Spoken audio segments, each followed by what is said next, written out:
السلام علیکم بچوں، کیسے ہو آپ سب؟ آج کی کہانی کا نام ہے بادشاہ چھٹی پر ہے۔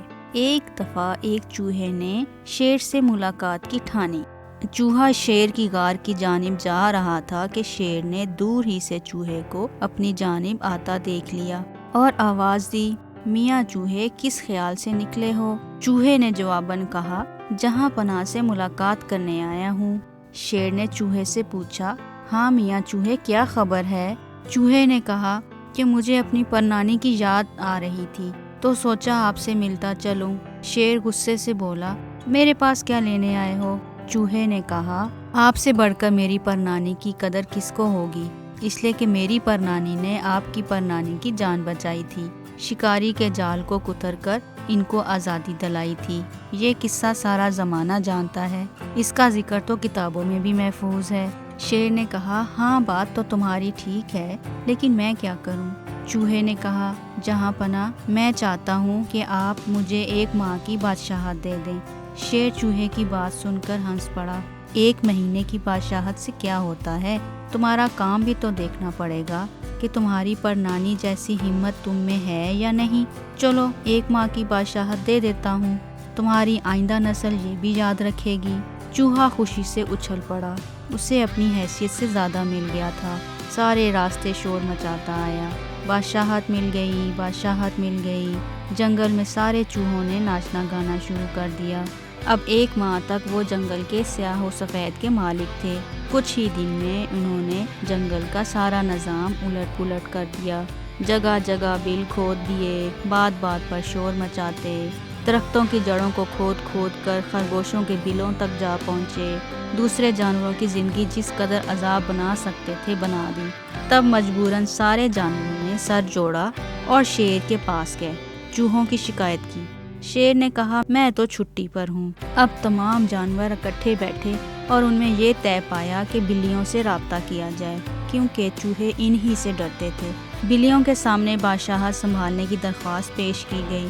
بلیاں تو جیسے انتظار میں بیٹھی تھیں۔ بلیاں خوش تھیں کہ جنگل کی تاریخ میں بلیوں کی بادشاہت کا نام بھی آئے گا۔ اب ہر طرف میاؤں میاؤں شروع ہو گئی، یعنی مبارک ہو، مبارک ہو۔ کالی، سفید، بھوری، چھوٹی موٹی بلیاں جنگل میں چاروں طرف دندناتی پھرنے لگیں، اپنے سے کمزور جانوروں اور پرندوں پر غرانے لگیں۔ کبھی رات گئے تک آپس میں لڑتی، جس سے دوسرے جانوروں کی نیند خراب ہوتی۔ ابھی 3 دن ہی گزرے تھے کہ جانوروں کو بلی راج سے شکایت ہو گئی، لہٰذا وہ پھر بادشاہ کے پاس گئے اور بلیوں کی شکایت کی۔ شیر نے کہا، بادشاہ چھٹی پر ہے۔ اب دوبارہ میٹنگ بلائی گئی اور کتوں سے رابطہ کیا گیا۔ ادھر کتوں کو اختیار ملے اور انہوں نے خوشی کا اظہار بھونک بھونک کر کیا۔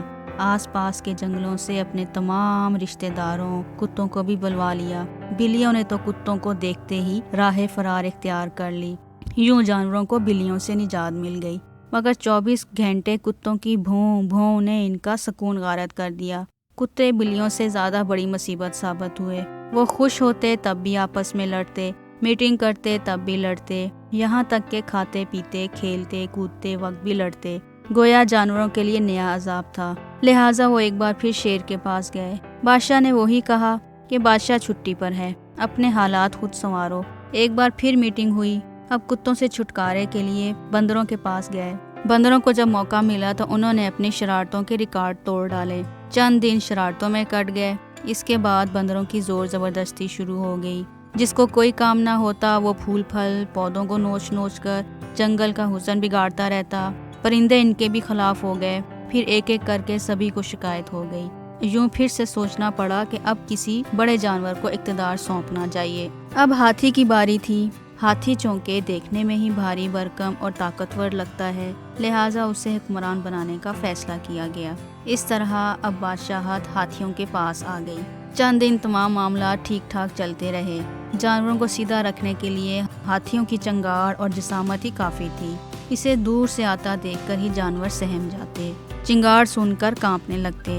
چند دنوں بعد محسوس کیا گیا کہ ہاتھی کچھ زیادہ ہی چنگاڑتے رہتے ہیں۔ تمام جانور ایک بار پھر سر جوڑ کر بیٹھے، پھر سے شیر کے پاس گئے۔ لومڑی کو دیکھ کر شیر نے پوچھا، کیا لینے آئی ہو؟ حضور، ہمیں آپ کی شدید ضرورت ہے۔ شیر اٹھ کر بیٹھ گیا، کوئی ضرورت نہیں ہے، بادشاہت تمہارے حوالے کر دی۔ تب بھی مجھے سکون سے سونے نہیں دیتے۔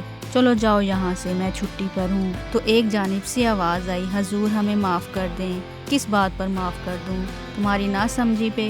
وہ تمہارے بزرگ تھے جو سمجھداری کا کام کر گئے مگر اپنی اگلی نسل کو بیوقوف چھوڑ گئے۔ سب نے شیر سے سفارش کی کہ پلیز آپ اپنی بادشاہت واپس لے لیں، آپ ہی اصل جنگل کے بادشاہ ہیں۔ فاختہ بولی، جو اپنے علاوہ دوسروں کے بارے میں بھی اچھا سوچتا ہے، بہادر بھی ہے اور عقل مند بھی، اور سارے فیصلے کرنے سے پہلے اس پر غور کرتا ہے، وہی بادشاہ بننے کے قابل ہوتا ہے۔ وہ صرف آپ بادشاہ سلامت ہیں۔ اچھا کیوں ساتھیوں، کیا میں نے غلط کہا؟ تمام جانور یک زبان ہو کر بولے، ہرگز نہیں، بالکل صحیح کہا۔